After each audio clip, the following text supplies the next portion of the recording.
नमस्कार मेरे प्यारे दोस्तों, मैं हूं आपका होस्ट शेफ धीरज। आज इस वीडियो में हम लोग डिस्कस करने वाले हैं, अगर शिप पे आप जॉब करना चाहते हो तो आपको कितने पैसे लगेंगे।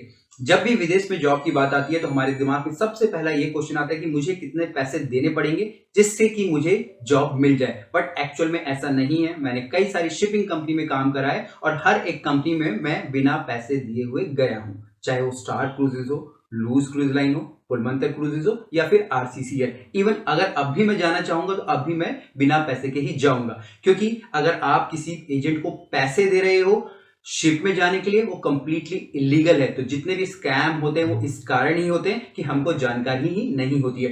पूरा प्रोसेस क्या होता है मैं आपको वो भी समझाऊंगा और किन चीजों पे एक्चुअल में आपको पैसा लगता है मैं आपको वो भी बताऊंगा। तो वीडियो के एंड तक आपको बने रहना है और चैनल को जरूर सब्सक्राइब कर देना है और वीडियोस को अपने सारे दोस्तों के साथ शेयर जरूर कर देना है। इंडिया के अंदर जितने भी मेट्रो सिटीज हैं वहां पे आपको बहुत सारे एजेंट्स मिल जाएंगे। इसमें से काफी सारे एजेंट्स सही हैं और काफी सारी फेक भी हैं। अब यहाँ पे अगर आप कोई भी जॉब करना चाहते हो शिपिंग के अंदर तो सबसे पहले आपको एक अच्छा रिज्यूम बनाना पड़ता है। इवन अगर आप फ्रेशर हो तब भी आप अप्लाई कर सकते हो। इसके बाद आपको इन एजेंट्स के पास जाना है अपने रिज्यूम्स को लेके।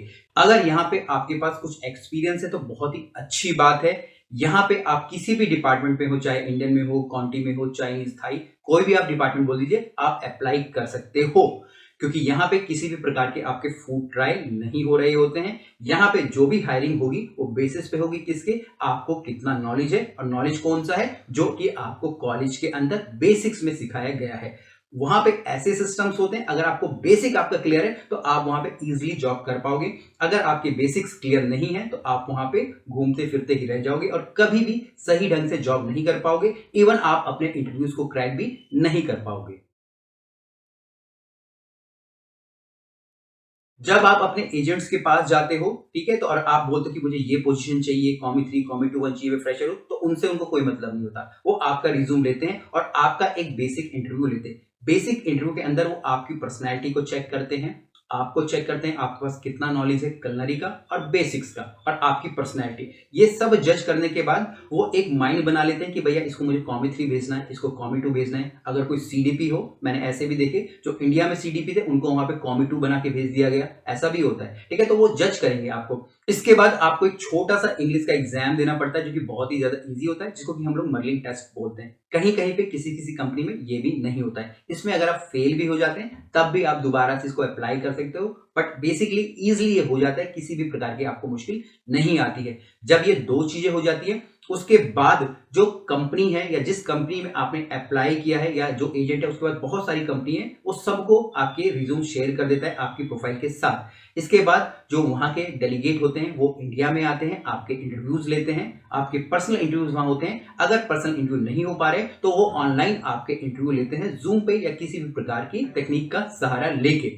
यहाँ पे फिर से आपकी चेकिंग की जाती है। ये जो इंटरव्यू हो सकते हैं वो शेफ के साथ भी हो सकते हैं, एचआर मैनेजर के साथ भी हो सकते हैं, किसी भी एक एक्सपर्ट से आपके हो सकते हैं। और इन इंटरव्यूज के दौरान आपको ध्यान रखना है कि आपको प्रॉपर्ली ड्रेसअप होना है। अधिकतर हम लोग देखा जाता है कि हम लोग ऑनलाइन इंटरव्यूज देते हैं तो हमको लगता है कि बस ऐसे ही कुछ भी पहन के बैठ जाऊंगा, बट तब भी आपको प्रॉपर टाई बैठ के बैठना है, प्रॉपर आपको बाल बनाने हैं, शेविंग आपकी करी होनी चाहिए, प्रॉपर्ली वेल ग्रूम आपकी होनी चाहिए और आपको सारे के सारे क्वेश्चंस का प्रॉपर्ली आंसर करना है। वहां पे आपकी जो कम्युनिकेशन है उसको वो प्रॉपर्ली चेक कर रहे होते हैं। अगर आप इस इंटरव्यू में पास होते हैं तो आपके एजेंट को बता दिया जाता है, अगर फेल होते हैं तो एजेंट आपको खुद ही बता देगा कि आप फेल हो गए और कुछ समय के बाद आप अप्लाई कर लीजिएगा।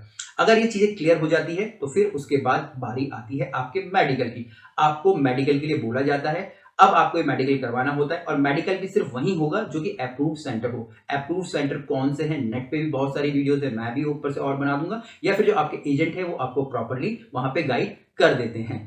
मेडिकल होने के बाद आपको एक ज्वाइनिंग डेट दी जाती है। इस ज्वाइनिंग डेट के बेस पे आप लोग अपने वीजा को अप्लाई करते हो। अगर आप यूएस में ज्वाइन करोगे तो आपको C1D वीजा के लिए अप्लाई करना पड़ेगा या फिर आपको शेंगन वीजा के लिए अप्लाई करना पड़ेगा। डिपेंड करता है कि आपकी कंपनी कहाँ की है और आप लोग कहाँ और किस कंट्री में सेल करोगे। जब ये सारे के सारे प्रोसेस हो जाते हैं, आपका वीजा आता है, उसके बाद फाइनली आपको एक डेट दी जाती है ज्वाइन की। हो सकता है जो कि पहले की डेट हो वही हो या फिर आपकी चेंज हो गई हो, और उसके बाद आपको यहाँ पे जो प्लेन के टिकट्स भी दे दिए जाते हैं। इस समय तक आपको आपकी जॉब को नहीं छोड़ना होता है। ये फाइनल स्टेज होती है जब ये सारी की सारी चीजें हो जा रही है, उसके बाद आपको वहां पे अपनी जॉब को रिजाइन करना है और फिर जाके आपको शिप को अपने वहां पे ज्वाइन करना है। यही एक प्रोसेस होता है जिससे कि हर एक को गुजरना होता है, और यही एक सही तरीका है। अगर इन सब प्रोसेस में कहीं भी आपको लगता है कि कोई आपसे पैसे मांग रहा है, किसी भी तरीके से आपसे इलीगली पैसे लेने की कोशिश कर रहा है, बोल रहा है कि आपका मैं वीजा क्लियर करा दूंगा, आपका इंटरव्यू क्लियर करा दूंगा और मैं कंफर्म आपको कॉमी 3 कॉमी 2 सीडीपी दिला दूंगा, तो कंप्लीटली इलीगल है। ऐसा बिल्कुल भी नहीं होता है। अब मैं बात करूंगा कि भाई किन चीजों पे आपके एक्चुअल पैसे लगने वाले हैं। ये जो मैंने प्रोसेस बताया उसके बीच में आपके जो STCW कोर्सेज भी होती हैं, साथ साथ आपको जो इंडियन CDC भी बनानी होती है उसका पैसा भी आपको ही लगेगा।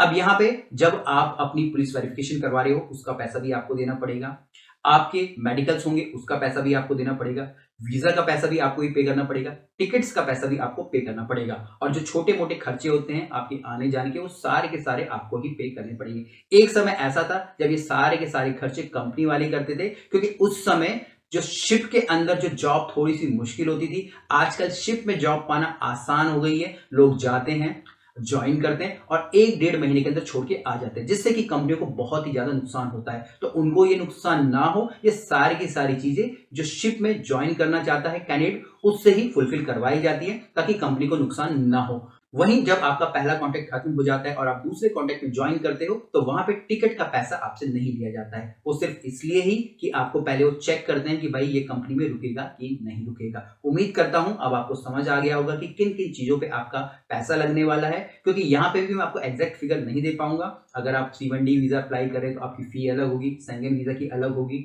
मेडिकल का कहीं कहीं पे अलग अलग पैसा लगता है, वो भी डिपेंड करता है कि आप कौन से डिपार्टमेंट में जा रहे हो। तो एग्जैक्ट बोल पाना मुश्किल है, तब भी अगर मैं बोलूं पूरा का पूरा लगभग 1 लाख रुपए तक आपका लग जाता है। उम्मीद करता हूं आपको कई सारी नई इंफॉर्मेशन मिल गई होगी और आप किसी भी प्रकार के धोखाधड़ी में नहीं आएंगे शिप के जॉब के लिए। कुछ भी क्वेश्चन हो कमेंट्स नीचे जरूर लिखेगा।